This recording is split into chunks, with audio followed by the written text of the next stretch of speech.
All right, catchers, let's go component number one for tag plays.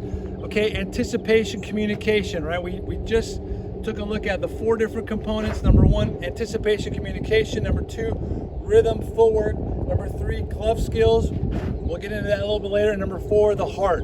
Let's talk about the first component, number 1, anticipation and communication. This is where a catcher baseball IQ must be high. We have to understand where the runners are. We have to understand if they're fast or slow. We also have to know where our outfielders are potentially. Are they shallow? Are they deep? Are they playing towards the line? Are we playing this left-handed hitter potentially maybe to hook, okay?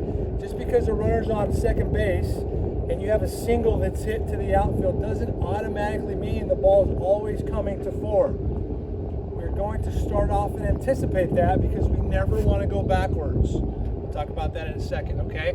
But we have to recognize that a ball to the outfield, we will anticipate 4 with a runner at second base, but we have to understand that the runner's speed, the location of the hit, let's say to my left fielder, is it right at him on a 1-hop? Is it 5 strides over towards the line? Okay, is it towards the gap? Is it soft off the bat?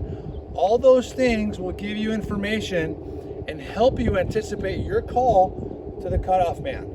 And that is important. That's where anticipation comes in. Okay? For example, runner at second base, line drive 1-hop to the to the left fielder. Line drive 1-hop to the left fielder. Okay, I'm going 4-4-4. I'm loud. I'm communicating. We're letting them know that we've got a play here. But in my mind, I'm already anticipating a cut or a relay because that ball was hit hard, or maybe he was shallow as well, and that runner's likely not going to get waved to the plate. So who do I have to keep in mind? I got to keep in mind the hitter, right? We don't want to just go 4 and lose the double play situation with the hitter going around to second base. That's why it's so important. We don't want unnecessary balls coming here if we can keep the base, if we can keep the base runner at the closest base to home as possible. Okay, so the anticipation is huge. Same with the runner at first base. Maybe we have a double in the gap.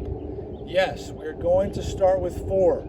Okay, that runner from first base, whether it's in the gap down the line, left center, right center, or the gap down the other line, down the right field line, we're going to anticipate 4, and we can change it from 4 to 3. Once we know we don't have a play here, we can change it, but we never want to do it the other way around. We never want to go from 3 to 4 because our infielders are setting their feet to throw to a shorter base. It's a shorter throw for them, usually. So always anticipate the 4. Understand that you have to read the play. You have to understand who's throwing it, what kind of arm he has. You have to understand the base runners and what their speed is like. And you have to gather that information because it will help you make the right call. That's where the anticipation is so important.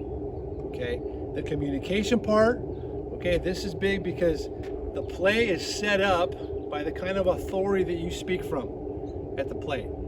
Everyone else feels what kind of chance we have to make it out here based on the authority of your voice, based on the tone of your voice, based on continuous communication. What we'll see sometimes is we'll see maybe a double. A double is going to take the longest time to the gap. A double to the gap is going to take the longest time to make a play here at the plate with the runner on first base. We don't just want to come off and crack, double, 4-4, 4-4.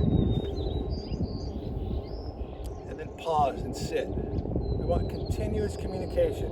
If you pause and you just sit and you start spectating, even though you might be thinking, they don't understand how much of an opportunity we have to get this runner here. Okay, and they may give up a little bit.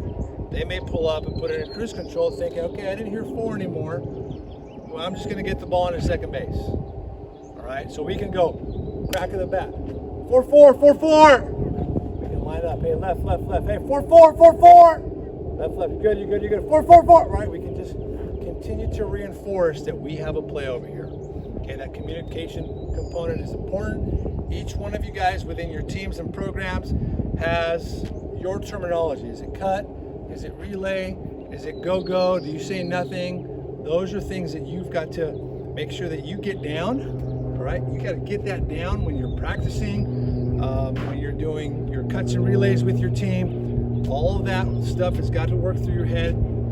The hard part is there's only one catcher going at a time, but when you're waiting and you're on deck, you have to think with the play that way. You have to pretend like you're the guy going. That's how you're going to get the reps.